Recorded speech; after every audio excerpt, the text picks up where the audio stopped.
Pemirsa mempererat silaturahmi di bulan suci Ramadan. Jajaran Kepolisian Resor Buleleng menggelar buka puasa bersama insan pers dan anak yatim.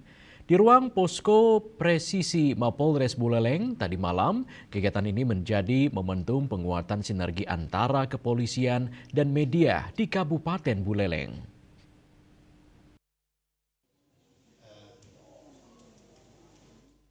Suasana hangat penuh kebersamaan terasa dalam kegiatan buka puasa bersama yang digelar Polres Buleleng.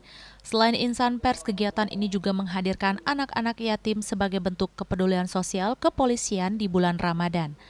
Dalam kesempatan tersebut, Kapolres Buleleng AKBP Rusi Gusman juga memohon dukungan serta kerjasama insan pers dalam mempublikasikan berbagai kinerja kepolisian agar dapat tersampaikan secara luas kepada masyarakat. Menurutnya, media memiliki peran penting sebagai mitra strategis sekaligus pengawas eksternal institusi kepolisian. Izinan, izinan.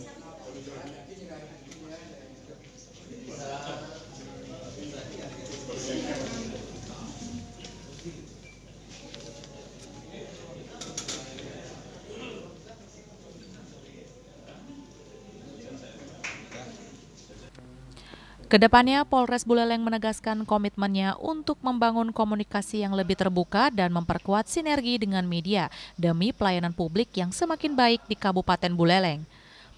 Kegiatan buka puasa bersama ini ditutup dengan doa bersama serta penyerahan santunan kepada anak yatim. Yasari Yuli, Bali TV.